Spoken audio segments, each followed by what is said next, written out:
Ooh, you watching the Comedy Plug on Pharcyde TV. Bammy.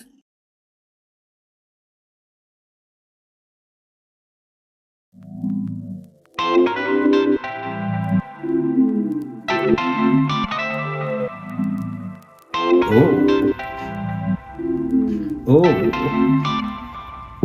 Come on now. Ooh. What it do, party people? What it do? You know what it is. You rocking again with the speech guy, Tony Asar, A-S-A-R, coming from the land of sugar free. So you know it's not the sweet, but everything's nice.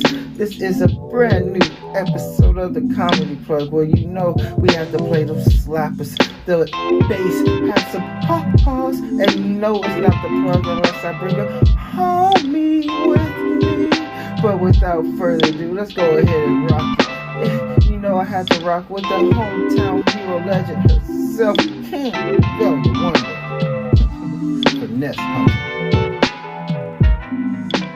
You'll find all the music being played right now in the link in the bio. That's right, each episode comes with its own playlist. You can stay up tuned with that. And you know you heard it all at the Comedy Plug. But it ain't about none of that, man. It's about the homie with me. And I can't lie.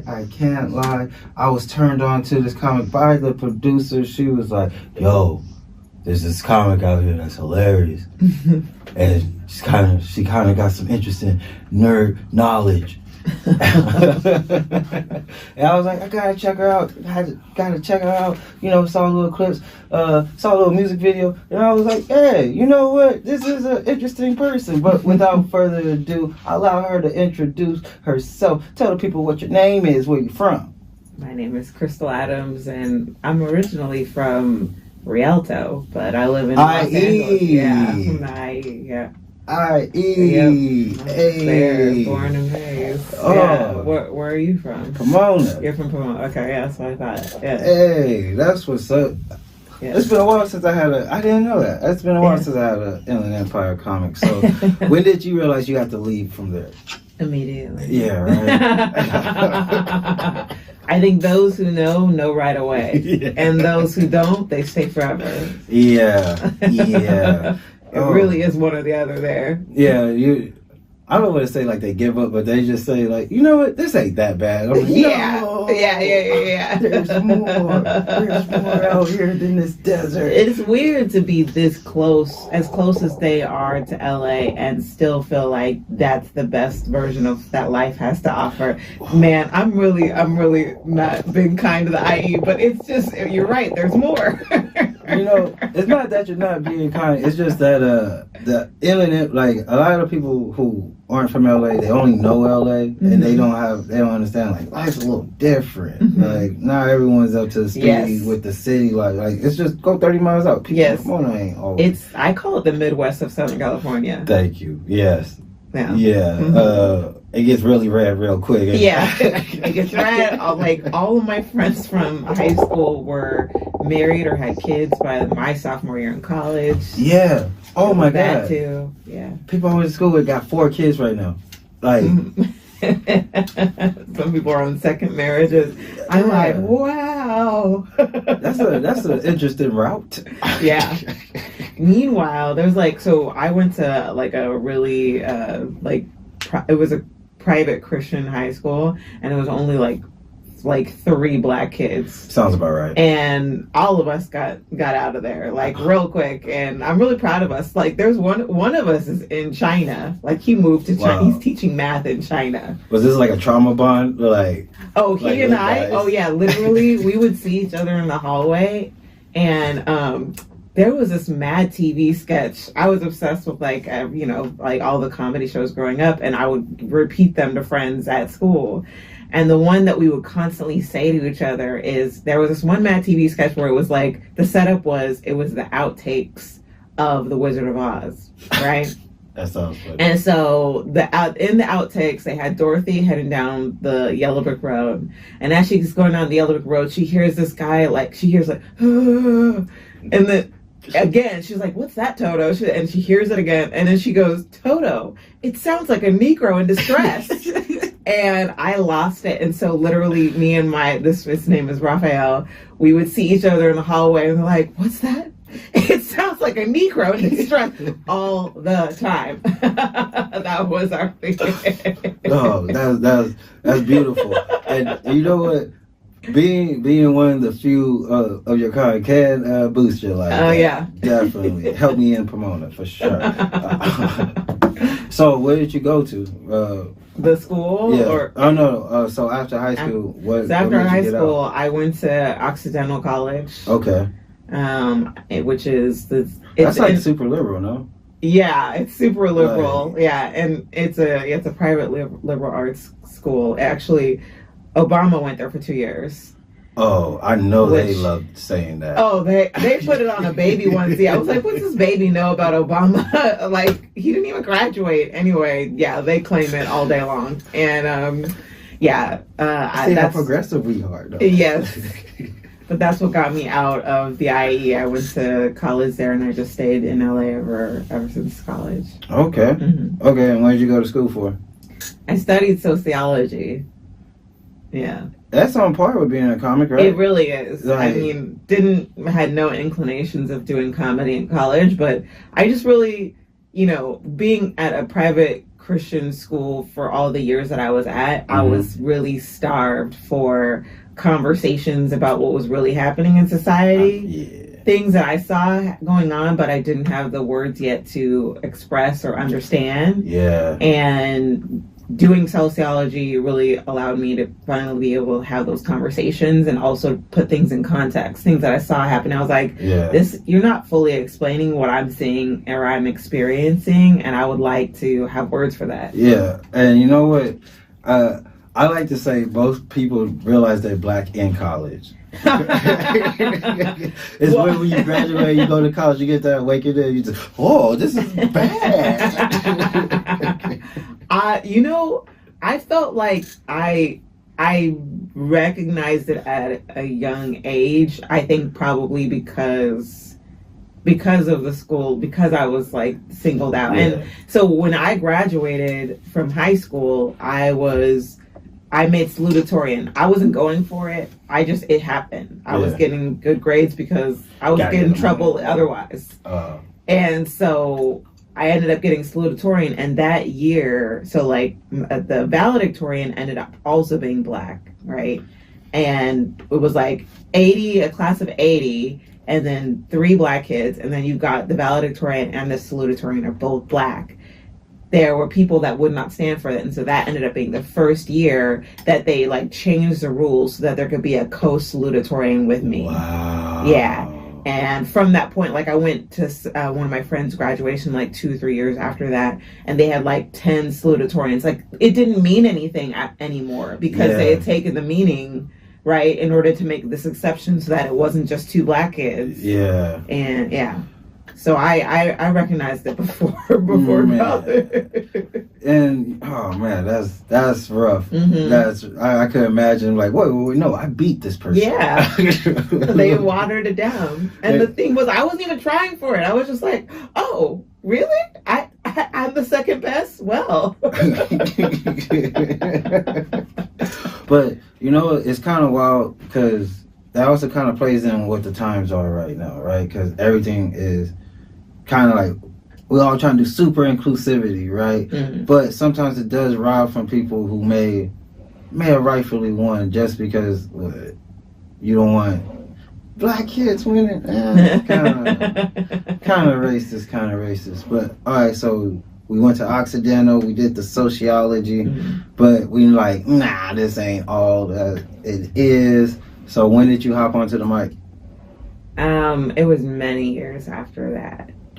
Yeah, I did so many things. I literally could like probably fill the whole time we're here with just like listing the jobs that I had, the different jobs. Things that I tried. Yeah. Top 2 odd jobs that you had during this time.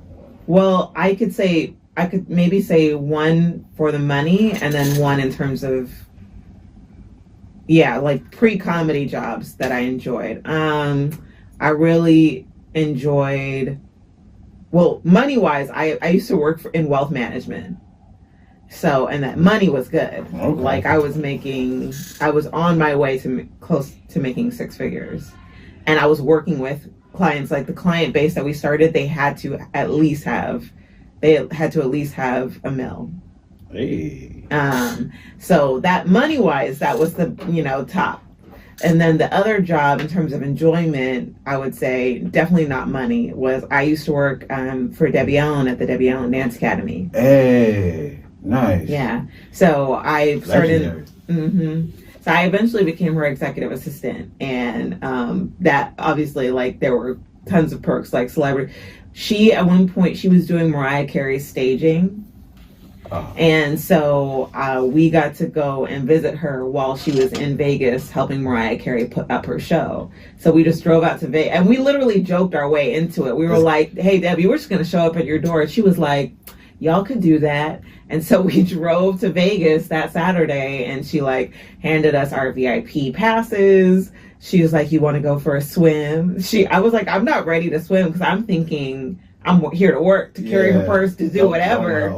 She's like, oh, I'll let you borrow a swimsuit. So she gave us a swimsuit. We like went down, like, swam for a bit, gave us a little playing around money for the day. And then we like watched Mariah Carey, and then just like, yeah, so that's fire. Yeah, that's fire. That's the most fire story I've heard. That is one of the most fire stories I've heard. Literally, like 1 week into working there, I met Stevie Wonder. That sounds like an episode of Hacks.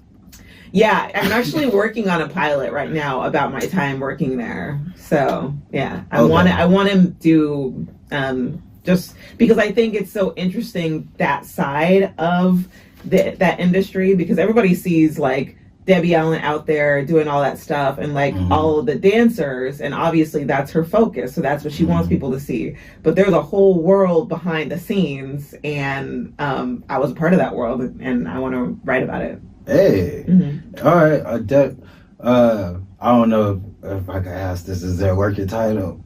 Well, right now the working title is kind of boring. It's arts administration, because I want to do it kind of like a Parks and Rec thing, where it's like, mockumentary style. Okay. It fits with that world, because there were many times where she was in talks to do reality show or to do a show about the studio, and it just never happened. And so I think a comedy would really work to just, That would be a kind of funny thing, like you're a producer assistant, but the person you're working for is, that would be, all right. All right. Yeah. Hey, coming out. And on the way. So when did you realize doing comedy? And, because when we all start off, it starts off as like, just take a shot. But did you, once you got off the stage, off your first time, when did you realize it was like, oh, I could flip this? It was a weird time. I haven't told this story in a long time. But basically I was in a like kind of a creative drought. I had tried so many different things. I actually had done dancing. I was like kind of in that in the dance world for a little bit. That Debbie hookup, right? Not really. Like I was trying. Yeah, I wish. And then I kind of got more into acting, and so I was trying to do that hustle. And then I had this a really like huge creative drought.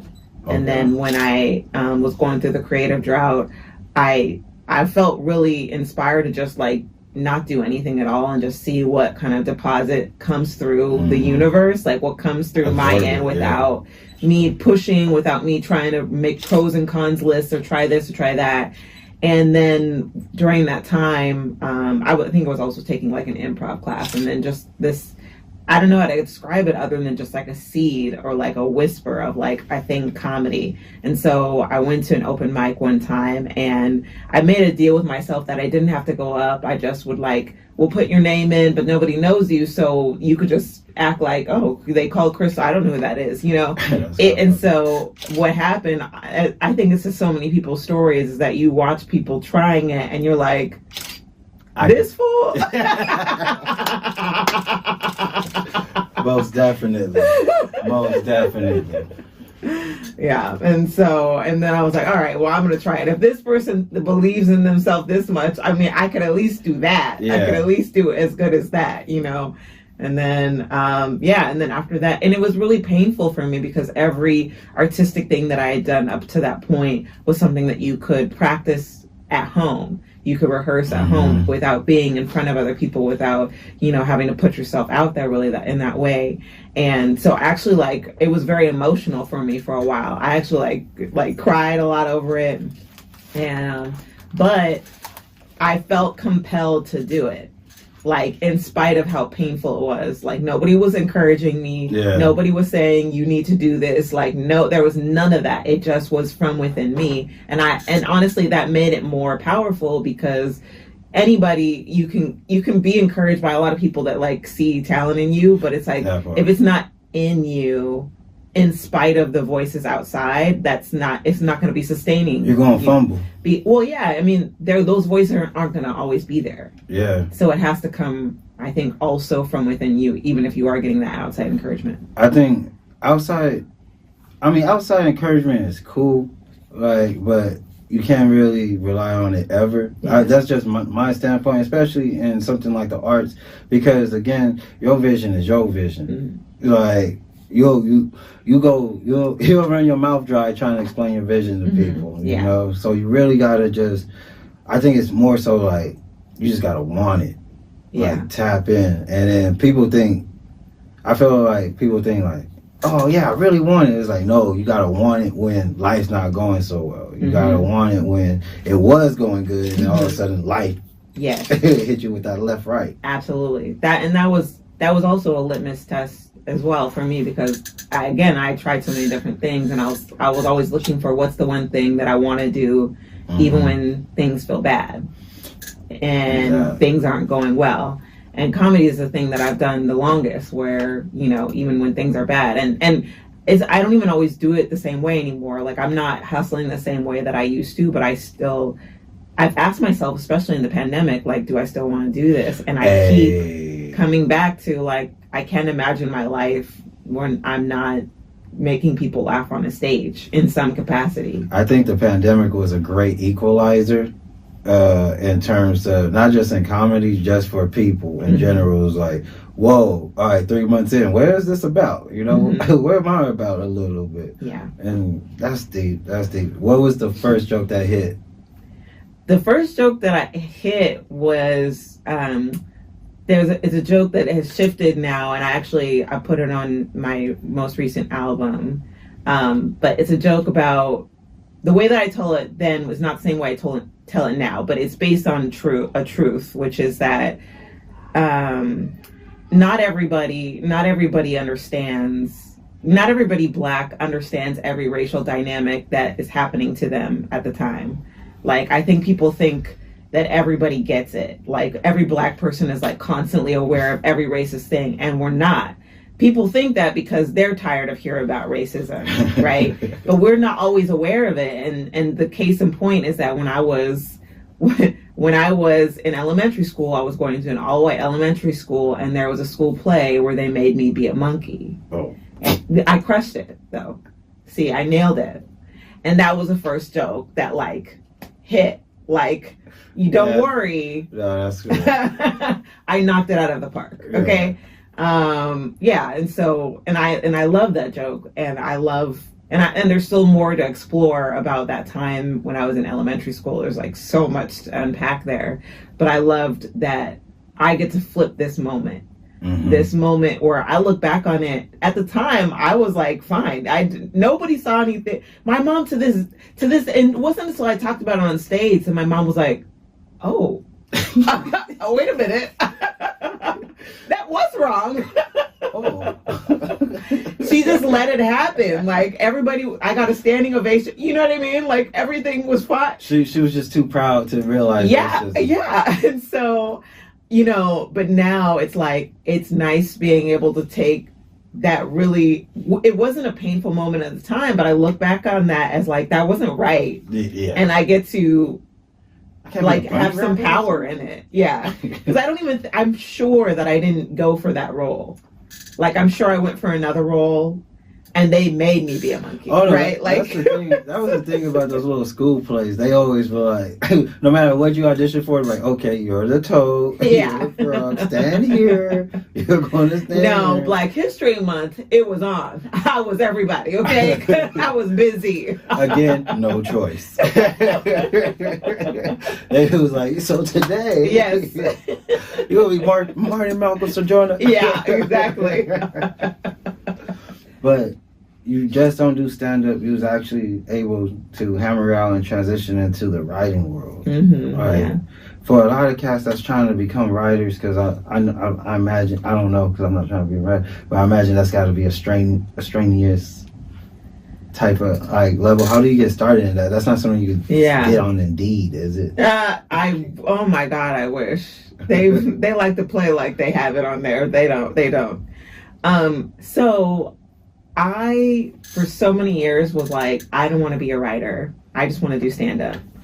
And that's kind of shifted.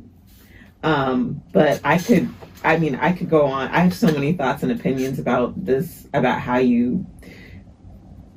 about writing and that the pursuit of writing while being a stand-up comic. I honestly would just love to be a stand-up comic. But what happened to me is I one day realized, it's like going through the eye of a needle trying to really make a living off of this. Yeah, you gotta be attached. Yeah, you have to be attached to somebody else who's kind of bringing you along and like doing, paving the way for you. And those situations can get sticky. They can. And if you don't get that, if you can't manage to get that, then you have to figure out another way to make life work. Mm-hmm. And I realized too late that that's what I needed to do. Anyway, I was lucky enough to have somebody who was listening to one of my podcasts that I had at the time. Hey. And she got me into working on a pilot presentation for kind of a reality travel cooking show. Okay. And that's kind of what got me started in that world. I didn't even know that they had writers for shows like this. And so, so now I kind of had a few jobs working in that field, and I'm really grateful. No, that's amazing. I figured they had writers because I've been to enough open mics and know not everyone's funny, so I know these television stars. Oh yeah. But more than that, as we come back, we got to kick it off with our comic feature. Some more. It's legendary, baby, and you know where you heard it at. Ooh, the Comedy Club. Oh, come on now, party people. You know it's nothing but the bangers hanging with the player from Pomona, baby. It's me, the speech guy, Tony Asar, A-S-A-R. And it ain't just about the slappers and the ha-has. I also got the homie with me. And, hey, you're actually a multi-talented person, though, right? It's not just with the jokes. You're not just a writer, but you also started your own business and furthering your interests, no? You mean the comic book publishing company? Yeah. Yeah, so my husband and I, we own a comic book publishing company called Fair Square Comics. And we publish graphic novels and some one-shots. And we kind of really kickstarted everything with a book called Noir is the New Black. Oh. And we literally kickstarted it with 48K. And what it is it's 16 short stories, so it's an anthology. Okay. And it's 16 short stories by 40 Black creators. Mm-hmm. But one of the things I'm most proud of is that the way that the company is structured, it really is, we are what our name says, we're Fair Square, and so we're really transparent about who owns the rights to what. So every creator in that story, in that anthology, mm-hmm. they own the rights to their work. We don't believe that companies should own the rights to something that somebody else created. And is that something normally publishing companies hold over artists? Yes. So the biggest names that you can think of that are in comics, their deals are usually really unfavorable to creatives. So for example, my husband, he created the character of Spider-Man Noir. Now, he didn't create the character of Spider-Man, but because it's a Spider-Man, kind of a derivation of that. Hold on. Sorry, that was rude. Spider-Man Noir from the multiverse? It was kind of a cousin of his character, but yes, he created the series. Yeah, so he created a series that's based off of the character Spider-Man Noir, which was his vision. He created it, he wrote it, and many years later, they created the multiverse, and then they put kind of a version of that character. It's not really, they call it the same name as his character, but if you read his books, it's so much more interesting and less slapsticky than the Nicolas Cage version. Right? It deals with issues of social justice and racial inequality, and it all takes place right around World War II. Oh, can we get a mock-up of this? You can, I think you can purchase the digital version online, but all the original copies are gone. I think you can get a digital version online, and there might be some in there, they created an anthology of the old series. I think you might be able to buy that off of maybe Marvel's website or something like that. It's really good. It's really an interesting take on this a Peter Parker character. And so they just bogarted? Well, they quote unquote own Spider-Man the property, right? And so they own Spider-Man Noir, and so that contract. So even with the movie, his name wasn't listed in the movie. They didn't consult him at all in the process. He got a royalty check recently, which was $20. From the books that they keep reproducing. They had to do a different run, several print runs recently, because people have discovered the character again, and they're finding it and loving it, and Across the Multiverse is about to come out too. And so he gets nothing from that, and that's his case is typical. It's not atypical. It's very typical of how they treat creators. It's this person created a storyline that took this character in a whole new direction that you love, that that is who that character is for you now. For a year, and that person will see none of the royalties from the merch, none of the royalties from any movie deals, none of that, right? Or it's a very, very, very, very small percentage. And so one of the things that I try to encourage people that are going to visit Comic-Cons, okay, if you love the character, sure, dress up, get the Funko Pops, but if you're going to go visit their table, well, please visit the table of the creators that made these characters that you love, but buy something from their table, because more likely than not, they're not seeing any of the money. They're just hosting those little pop-up events, pretty much. Well, what we do now is we go and we bring our books, and we actually sell our books at Comic-Cons. Nice. So we go to Artist Alley, and he'll draw, and but we sell all the books that we published so far. We have our first YA book. We have another one-shot that's a Cold War spy thriller. So we're starting to do some licensing agreements as well. Hey. And with that, yes, we do make money off of the books. But again, if somebody were to approach us and say, hey, we want to make a movie off of that Cold War spy thriller, well, we didn't write it. The writer wrote that. So that deal has to go through them. You deal with them, not us, because we didn't create this. We just wanted the world to know about it and put it out into the world, and, have people fall in love with this book and this character. But this person, they deserve all the reward from this idea that they had. That part. And I think that's amazing and really dope of what you're doing, because I've heard of, I'm not super familiar with the comic book world, but I know that's how Image Comics got started, pretty much, right? Because they hooked up Marvel for the 90s and then wasn't breaking them off. So what if there's an artist that's going through a publisher? It may not be with you, but they're going to go through a publisher. What's some things they should try to negotiate or look out for before signing the deal? You know what I mean? So I think it's a really predatory industry. It can be really predatory. So I think one thing you have to make sure is your name, are you going to get credit on the book at all, right? Because you can say it all you want, but is your name even listed? There is a publishing company, and I will not mention their name, but there is a publishing company that we know about that kind of is banking on this idea of we're Black owned, we're making Black characters, we're this, we're that, right? They're really they're trying to speak to the community, but they don't treat their artists well. They don't give credit to their artist on the book, right?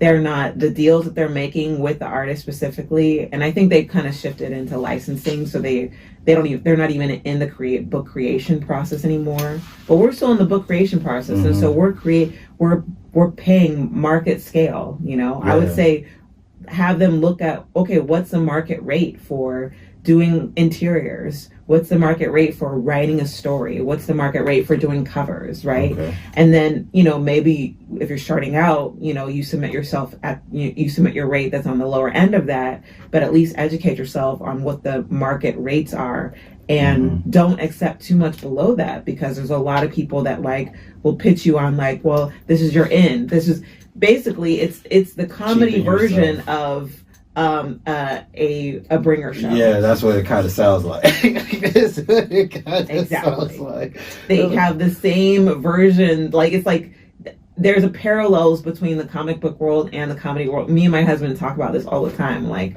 yep, there's people doing exactly that to us all the time. The thing that bothers me so much in comedy is like where it's the same issue with comics, where is that the audience they're so ignorant of what happens with us creatives. That part. And because I think it's a huge problem, because on the one hand, most people, when they go to a music show, when they go to a theater, right, when they're seeing Hamilton, they're expecting that a portion of their ticket sales is going to every person that they're seeing on stage, and they're correct. So they're taking and carrying that same mentality to comedy clubs. They are expecting that a portion of everything that they're paying for that night is going to the comics. And that is, by and large, not what's happening. And here's another thing, because I know they tried this in like the 70s and 80s. They tried to unionize. Yeah. And so I was just thinking, can comic book artists and writers not unionize or set up a pact? So it was like, no, before we make any deal, you gotta come right. Like, these are this A, B, and C, D as part of this contract. I think they've also tried to do that as well. And my husband has actually tried several like kind of iterations of kind of creating a collective.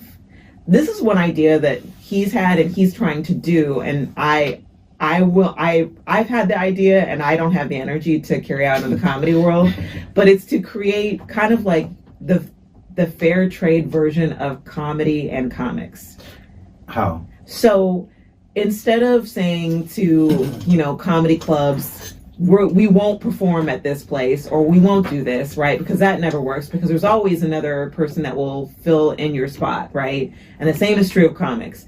You can say, oh, I won't do this. I won't, you know, work for the big houses. I won't do this or work for that rate. There's always going to be somebody who will, right? Instead of doing that, because we know that doesn't work, we create a collective where we brand with a logo, you know, the different shows that we're doing, you know, whatever spots that people are at, where you can have this logo if people are being paid fairly, right? The comics are being paid a certain amount, right? And that if there are any tips that they're being split fairly, you know, they're not just going to promotion or to pay a photographer or whatever, right? Yeah.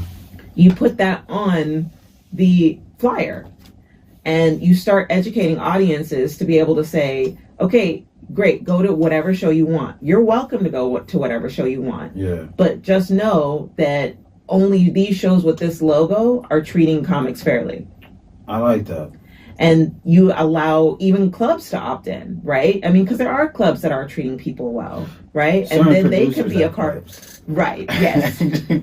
But I would actually say there are some clubs that are doing, like, I would say, from what I have heard so far, Mic Drop Comedy in San Diego. There's a few clubs, I can't speak to the ones in LA, but like in other parts of the country, like treating comics actually like very fairly. Yeah. Laughing Skull, like I you know. Oh, in Atlanta? Yeah, I mean, they had their issues in the past with the festival side, but in terms of like actually like performing there, like they're paying people regularly, you know, and so comedy clubs and producers could only put that logo on their flyer if their show met those requirements. I do like that idea, I support it. If anyone, I mean, if somebody listening who wants to take up this energy, because that will be so taskful. I can see just trying to get everyone on board. Yeah, because we need audiences to buy into it. That's the only way to work, because they don't know. They go where they see on Eventbrite. They're like, how are they to educate themselves? There's no way for them to know how people are getting paid, and there's no way for them to even be encouraged to do that, because everybody's on stage. They seem like they're having a good time, because comedy really only works, or at least only works for me, if I look like I'm having a good time. Yeah. I learned to stop faking the funk. I was like, no, I'm gonna go home. I don't think this is this show for me. Yeah. But just looking around in the scene, I'm gonna just stay on that topic just real quick. Just looking around the scene, it does look like people are pushing to get paid more. Yeah. But also, it does look like a lot of people, not with the right talent, is looking to get paid for more. So how do you differentiate the pay scale on that? Is it just all? Well, I think it would be up to the producer. True. Because at the end of the day, like, sometimes I feel like we've all done shows where everybody, even people that you feel like are not even that funny, have killed. And sometimes that happens because the show was produced really well. That part. And I feel like that's another thing that I would really love more producers to put more time and energy into putting together a show. Yeah. Not just the talent, but like, think about when people enter a room. How do people feel when they're entering the room? What are the chairs for? Do the people know where the restrooms are? Decor, are we starting late, or do people know when it's about to start? Is it at a time when people would normally be eating? Do they know that there's no food there? Right? These are all things that, as a producer, I know it's a lot, but like, I would think about when I was producing shows, and everybody would have so much fun at shows that I would produce, because I thought of all those things. I thought about the experience of the audience, so that the audience was ready to laugh and participate. But also, like, because you're an artist, it just sounds like you really take the time and energy into anything you put in. That's dope. But just to kind of argue real quick, most people are only making shows so they could get on shows. Oh, so I know that. And that bothers me so much. No, but again, I see, and that's the thing. Those people would not be able to get the logo, right? So there would be like a charting rate system of like, all right, this is a quality tier show. Because I notice the people that do that usually are not paying either. Yeah. I noticed like 9 times out of 10, if they're just trying to get on a bunch of shows, they're also not paying. Yeah. Those shows where it's like they're trying to run a quality show, and it's hard to get I've almost always been paid. Yeah. So it's weird, because it kind of goes hand in hand. It goes with the confidence of asking, as well as having the talent for it. I think that's because there's some. Like, when I was 6 years in, don't pay me nothing. Like, when I was 5 years in, even now, pay me. But I don't think I'm going to go, like, $500. I think... you've been witnessing people ask for that? Yeah. Oh, God. Yeah, there's been some group chats of it, and you just don't hate. It's not hating, but it's just like, really, dog? Like, come on. You ain't been doing that long. Like, at least, I don't know. Like, everyone says the 10-year rule. I haven't been doing it for 10 years. You know what I mean? I don't know. I'm just respecting that on the more so. But back to the comic side, if you could get one of your books filmed, or get the filming rights and get it put out there, which one would it be? Well, actually, there are 2 that are in talks right now. Hey. Yeah, and my husband wrote them. So yeah, one is called Lady Bird. Okay. And it is about 2 women that have special powers that they didn't choose. They just come from a country where everybody has 0 gravity, and so when they leave, they have the ability to fly. And so they both end up getting abused for their powers, and it actually is a human trafficking story. But it's about 2 young women, and they're separated by 100 years. And so that one is actually currently in talks with a production company. Yeah, it's out now. You can get it from our website at foursquarecomics.com. But it's also available at Barnes and Noble. Like, it's out in bookstores and comic book stores. They publish it. Yeah. Yeah, we have a distribution deal. So any of our books that we publish, it's orderable through our distribution company. If people like have pull lists, at their comic book shop, they can order us through them. All right. And what's the second one? The other one it's more the concept. So it's the anthology, Noir is the New Black. Okay. And like I said, we don't own any of the rights to the individual stories, but we own the right to the concept of the whole Noir is the New Black thing. So all the stories in that book they're all written in the style of noir, but they all different stories, different storylines, different characters, and different art. But this idea of kind of different stories by and about Black people, but in that noir theme, is a concept that we own, and that right now is in talks, being shopped around. Yeah. Wow. Mm-hmm. I ain't gonna lie, that's pretty dope. That's pretty dope. All right. Of course, I gotta be generic, but just being a fan of superheroes and stuff and whatnot, what would be your go-to superpower? That's a good question. It's funny because I have a joke about this. Because one time a guy asked me like which Ninja Turtle would I be, or and what power would I want? And I think I said invisibility, and mostly because I didn't want to be there at the moment. But I think honestly, it probably is invisibility, because I hate like awkward situations. Honestly, like that. If I could just get out of just be able to go ghost. Yes, an awkward goodbye, or like needing to leave a party and like having to pass people, or even the beginning of a party. Like I would just like to show up and be like, I've been here. What are you talking about? Like not even have to do all that chit chat. Like I would like invisibility. Real quick. And what would be the weakness to it? Because every power got a downfall. In 30 seconds, real quick. Well, I saw Hollow Man and it terrified me. And so I think I'd probably end up, doing bad things I wasn't supposed to do and getting caught. That would probably be the downside of it. Deep like he down, did. She's a villain. Deep down. I'm sure I would discover it. But we gonna hop back to the music. Next up is my boys from Pomona, Zen Soul, with that Follow Me. Oh.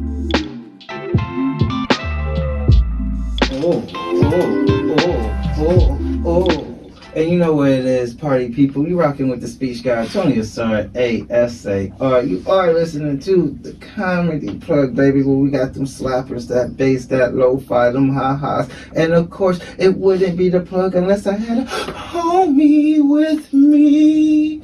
And you know what? It's been a crazy week. This week, a lot of laws have been passed. And some rights have been taken. I just wanted to get your perspective. Unfortunately, I'm a man. Roe v. Wade, don't hurt me too much. But I'm with you. But being a Black woman in America and having the Supreme Court, why them, overturn this decision, how does this affect you and your loved ones? Well, I think luckily it doesn't touch home for me right now, and especially living in California. I'm in California, so I'm going to be fine. But it's really sad, and I think it's really it's unfortunate that it's even more than unfortunate that people won't have access to this type of what I believe is healthcare. And I also think that it's even worse that it's been so politicized and also like so rooted in like religion. Yeah. And I just think it's such a mistake. One of the things that I even know until I was an adult, it's just like there's so many other religions, even ones that you think are conservative, that don't see it this way, right? It's Christianity. It's the American version of Christianity that sees it this way. That part. And it's really devastating what is on the other side of that, which is like, I honestly believe part of it is really a really cynical attempt at addressing the issue of the fertility rates. They've been talking about those numbers about specific groups of fertility rates. And I was really upset to read a Bloomberg article about how they were talking specifically about Japan, and then how these infertility rates, these drastic numbers are coming for all these other Western countries, mm-hmm. and like people haven't been able to figure out what to do about them. Mm-hmm. And I think what really is at the helm of it, and nobody's talking about it, is just this stance on anti-immigration, right? Because mm-hmm. at the end of the day, if you don't have enough of the next generation within your own country to support, right, taxes and filling Social Security and taking care of, taking the jobs that need to be done, where else could you get that workforce? Well, you get it from another country if you actually care to let people from that country in. Yeah. Right? It's not like nobody's having babies. It's just that the people that you want, who look the way you want them to look, are not having babies. Yeah, that part. And not to cut you off, yeah. but yeah, it's more so we don't want to say the right word, you know mm-hmm. what I mean? But it does give off that, and I get it, but it's not our fault that America chose to outsource work and just outsource the people pretty much. You know what I mean? I don't want to say they, but it's like they're allowing a certain amount of immigrants each year and whatnot, and then one day walk outside like, oh, this is a problem. Yeah, and people have no idea what it takes to become an immigrant here. They think, they did not teach us this. I only learned because I married one. Oh, where's your husband from? He's from France. Oh. Yes. And the amount of money that it takes to be able to come to this country, like, unless you get asylum, and even then, it still could take you money, mm-hmm. right? It costs so much, and it takes so much paperwork in order to get to this country. It is very, very, very difficult, and they make it that way on purpose. And people think they're flooding, like, no, like every immigrant that you see here has worked their butt off to get here. No, that's true. Real talk, and I just want to touch on this because this is really for the homie. He passed away. He died. Anyway, so I had a homie who, his dad was from Peru, right? Mm-hmm. And his mom was pregnant, and his dad was like, I don't want my son to be raised here in Peru. Mm-hmm. I'm not going to speak on their terms, but obviously the dad was like, this ain't the place to raise my first son, right? Yeah. And so, on the most G stuff ever, his dad took some dice, went out in the streets, made some money. Wow. Real talk. Like, just, like every time he told this story, this was dope. I was like, dang. Went out there, hustled it up, got his mom, on over to America, and then with the same guys, eventually got himself over here, right? Uh-huh. And then the whole time they, applying for citizenship and visa, my boy Enrique, he was born here though. Mm-hmm. Yeah. No, he was born the day that they had left, so he only spent technically one day in Peru, right? Mm-hmm. So when they landed, technically he wasn't born here, so he couldn't be a citizen. And I remember I grew up with him all the way to 23 until he passed. Every year they had to go like a court date, mm-hmm. and sit, and they would wait, mm-hmm. and they would come back, and I'm like, yo, you good? Mm-hmm. And then like, nah, got denied again. And the crazy part was his parents, they still became successful business. His dad was a cold cat. Mm-hmm. Like, man, Mr. Keenan, I hope you out there doing good, man. I miss you. He was a cold cat. But it's just sad because it is that narrative like, oh, they just come over here taking our job. No, a lot of cats come over here don't want your job. They come over here and know how to create a job for themselves. like there's cats that, I had some Nigerian homies, that they came over here, got the Class A, got the trucking, and now they big balling with their own industry. Absolutely. You know? So it is messed up that immigrant people who come over here get such a bad rep, and this false narrative of taking our job. Most Americans don't want to work anyway. It's the Great Resignation. So but I think it may feel like a stretch, but I do feel like this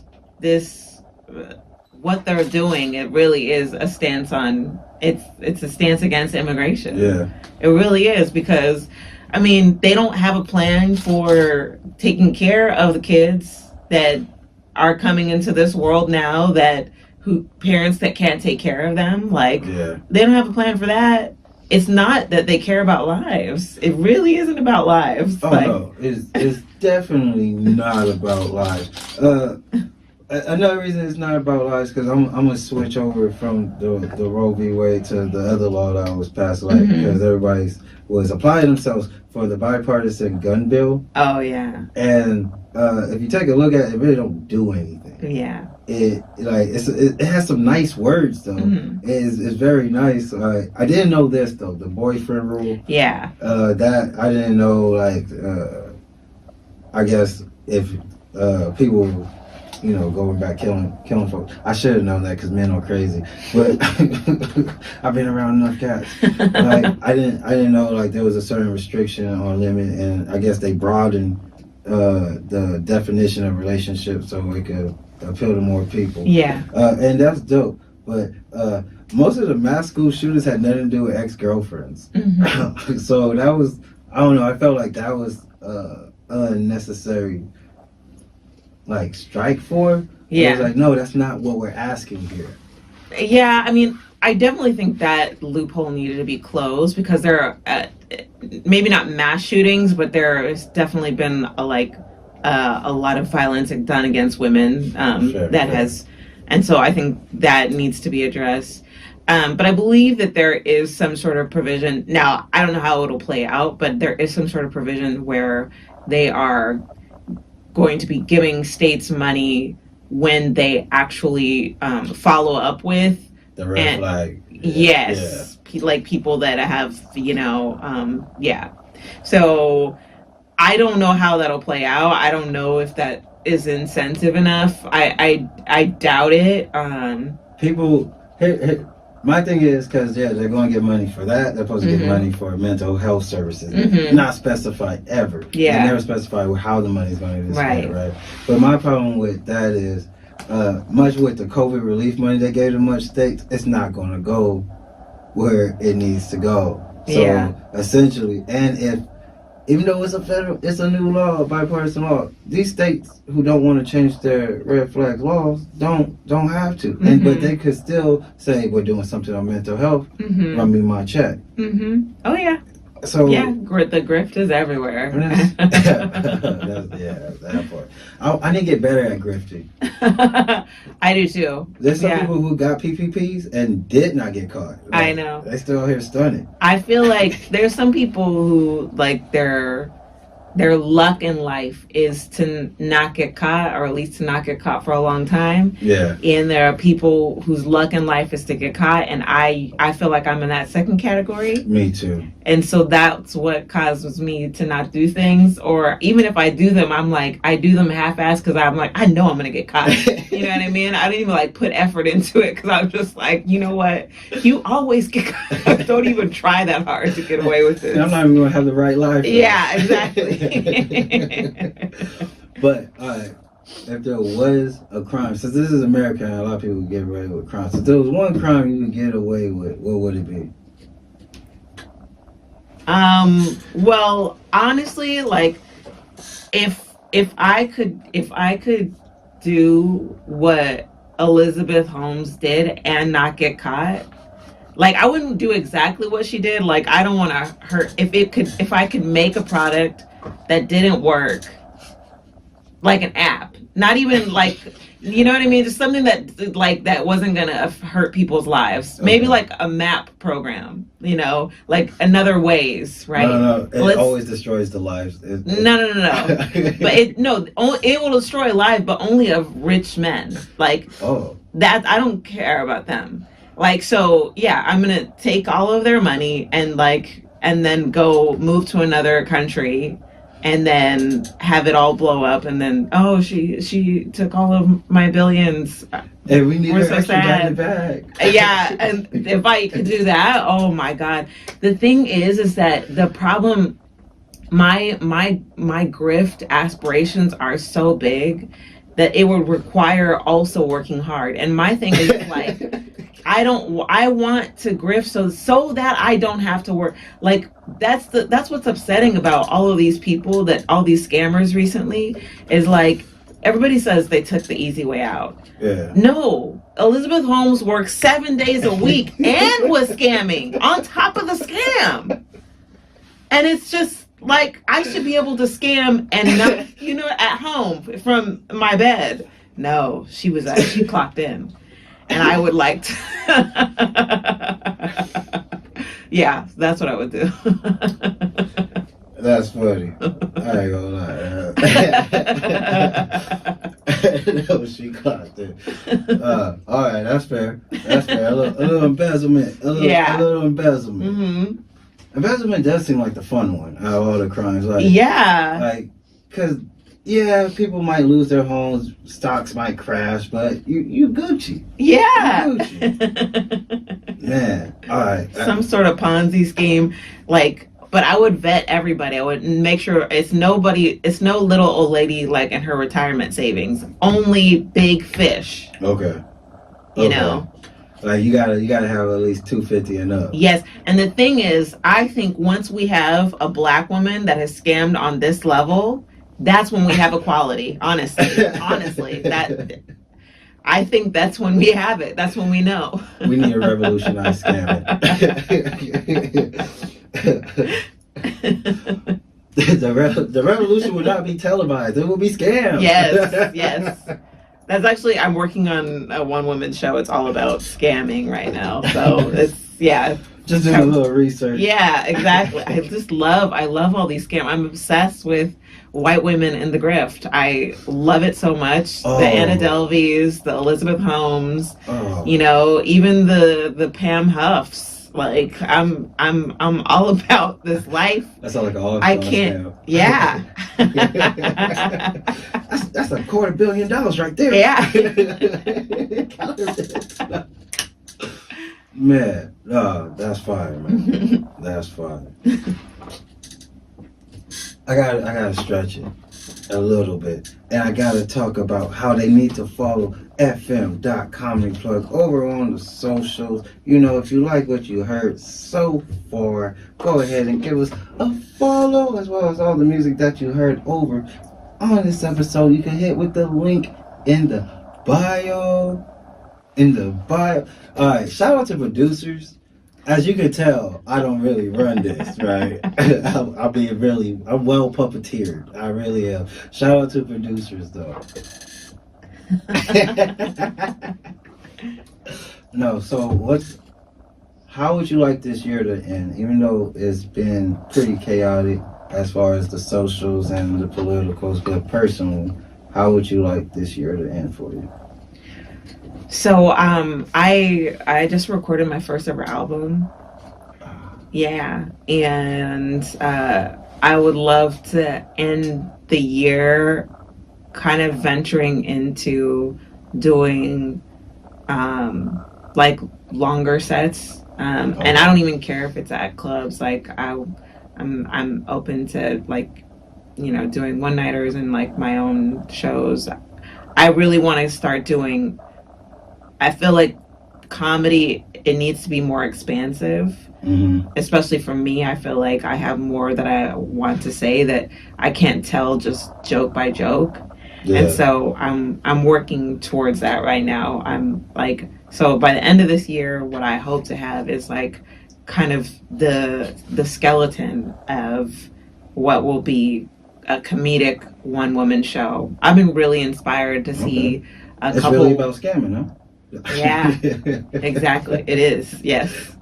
Yeah.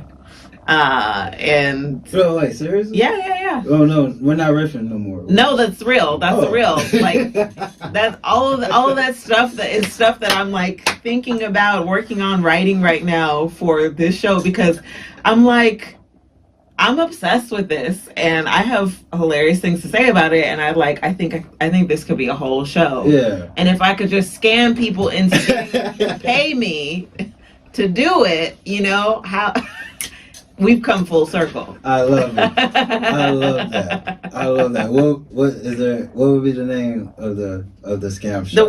The working title right now is Scamathon. Mm-hmm. All right. Yeah. All right. Yeah. All right. Yeah. What is it, like? About 90 minutes? It'll probably be an hour. An hour? I mean, I don't know if you've ever heard of Jacqueline Novak's On Your Knees. It's a really great one-woman show, but I feel like what she does is it's essentially stand-up mixed with storytelling, but it's so cohesive and so beautiful and fun, and she just gets to perform that wherever she wants now. You know, she just gets to do an hour of that at theaters. Yeah. And I'm like, okay, if I need to change the way that I'm pursuing comedy because it's a little too tiring to do joke by joke for me anymore, right? What if I shift and kind of look at it more like on a theme, right? Yeah. And honestly, it's the way that people do stand-up in the rest of the world. Like, it's very European, the UK, they do it like that. They write towards a theme, you know, every year, and they write their hour, and then they perform at Edinburgh or different, you know, fringe fests or whatever. And that's what they tour with. That's their headlining set. That's their hour. And it seems more interesting to me and more of a challenge to do that rather than just like, okay, how do I write these, you know, various jokes here, and piece it together. Exactly. Yeah. Mm-hmm. You know, I like that because you're right. Doing stand-up comedy, that specific way of just trying to piece, it can get dull. It can get dull, and it's hard in LA because the stage time you get is never enough to. You only get 3 minutes. Mm-hmm. And so that grind, and it really is a grind. And I'm an adult now. Same. And so I have bills and a kid. Them 1 a.m. mics, I'm not. And I like comfort, you know, but I also still love stand up. And so I'm like, how do I keep doing this, but make it work for me? And I think that this might. I've had a feeling about it for a while, and I think that it might help me engage in that direction. Well, we're going to get back to the music. Be on the lookout for Scamathon. Oh.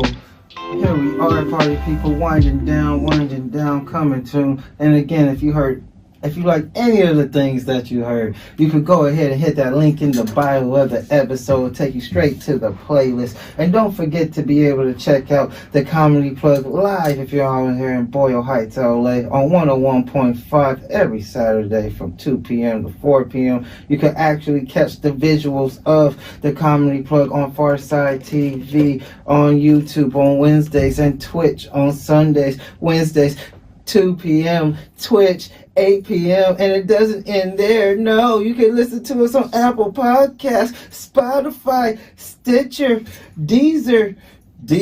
No, we just playing there. We ain't gonna say all that. But I love what we do. And again, shout out to the producers out there in the field. Shout out to my producer, Lee Waddell. If you like any of the things that you are seeing on the social medias, you guys gotta check out Maven Content Creations. She does all the editing, all the little graphics and titles and reels, and you get the gist. But this ain't about that. This is about my homie with me. And as we left off, we was talking about finding different avenues, different ways to express yourself. You actually got another project coming out for us that you recently recorded, no? Yes. And what's that we got? So I have a comedy album coming out, and the plan is for it to come out either August 5th or August 6th. I really want to come out August 6th because August 6th is the day that the Civil Rights Bill was passed. And so it's the true day that Black women had the right to vote without, the fear of violence. Yeah. So, and the reason why I want to have that be the release date is because the album is called Ain't. So you know the speech. It apparently is fictional, actually, but the Sojourner Truth speech, "Ain't I a Woman?" My album is called "Ain't I a Wombat?" And I don't know. There's no easy way to explain why it's called that. You really just have to listen to the album. You will understand towards the end of the album why it's called that. But yes, it's called "Ain't I a Wombat," and it's coming out August 6th.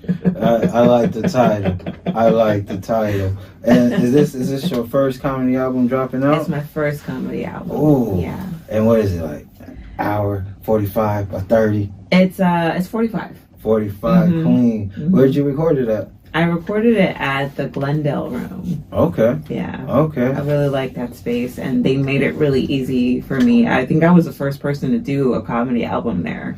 Hey, and again, the whole logistics of, you know, a comedy album is different. I mean, it's a comedy show, but you know, there's the light and the audio. Was all that pretty much easy for you to grab, or was it a lot of hustle and bustle? So I had a lot of plans for this album, like at the end of last year, but I was going through a lot was happening for me. So I actually put it all on hold. And then what happened was around, I want to say March, I just got the energy again to revisit this. Not all of a sudden. What happened was I got booked to do a headlining set at Santa Cruz. Okay. And, you know, I was like very nervous. I was like, do I have this much time, you know?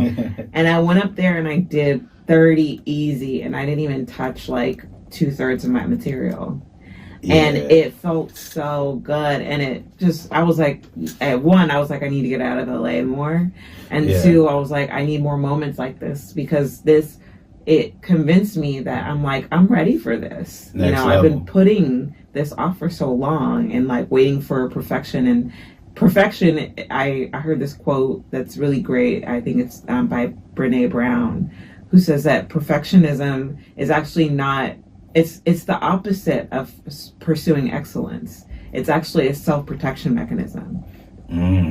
And you're protecting yourself from, you know, failure or from whatever you fear is on the other side of you trying something. Yeah. And so, so I was like, okay, all I have to do is just strive for, you know, being as excellent as I can in this moment.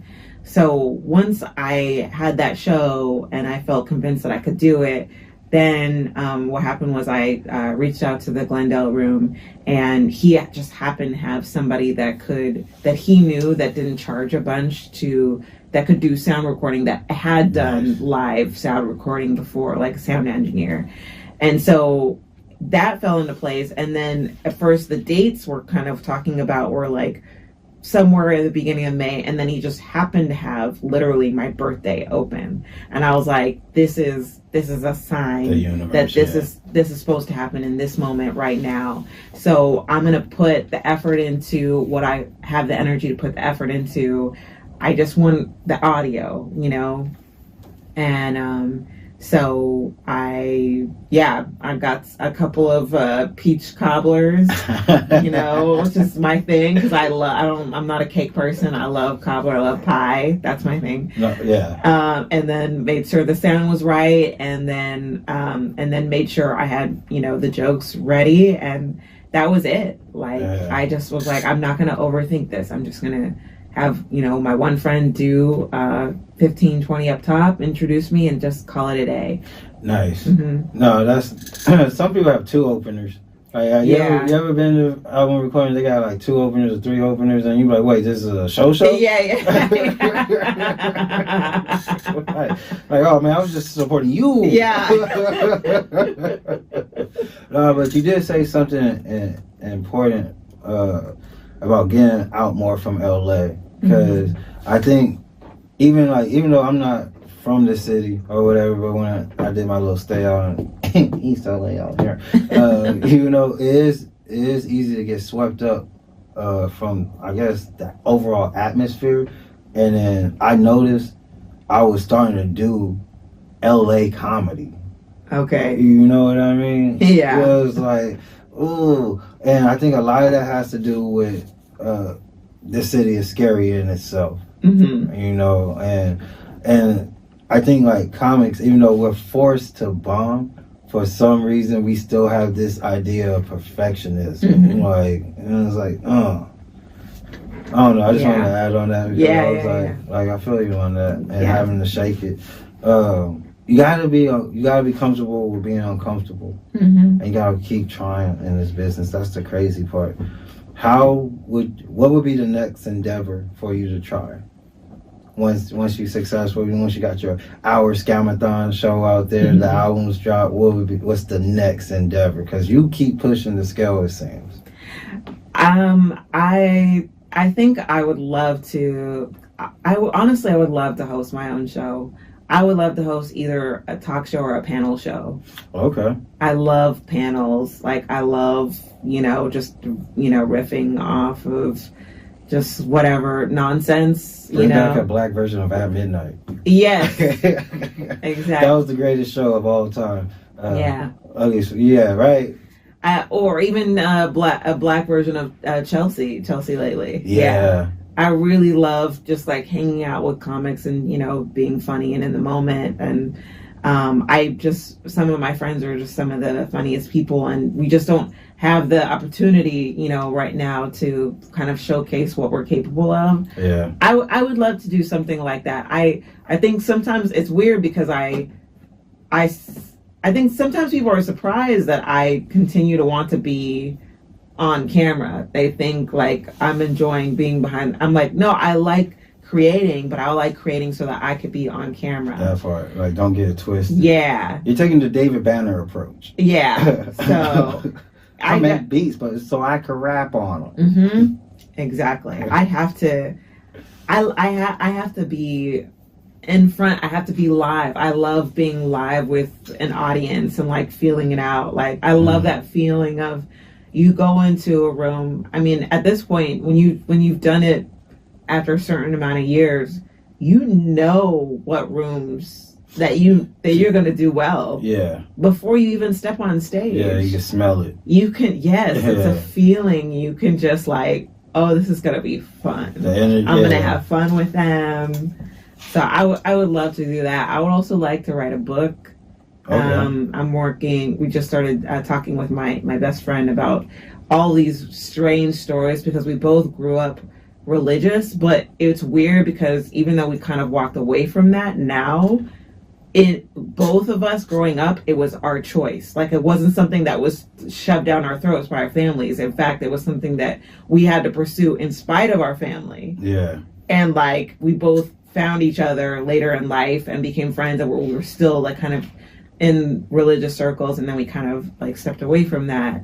And so we have some crazy stories about being a part of that world, and I want to, I guess, partly I think more just like make people who are like us feel less alone. And I could feel that. Mm-hmm. I could feel that. I think like that's what kind of.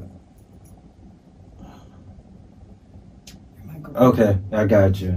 Shout out to the producer. I'm not going to talk or nothing, but real quick, because we got to wrap it up and get on out. Can you tell the people where they can find your work at and how they can get to you and check out all of your projects? Yes. So on all social media, I am The Dark Kristal. It's spelled Kristal. So that's where I'm usually posting about everything that I have coming up. But I also have a website, kristaladams.com. I have a podcast, Black Card Rehab, where you can listen to all the previous episodes where we talk about all the Black stuff that I missed growing up. You can find that on everything where you can listen to podcasts. And that's co-hosted with Paige Wesley? With Paige Wesley, yes. Oh. Mm-hmm, yes. Oh.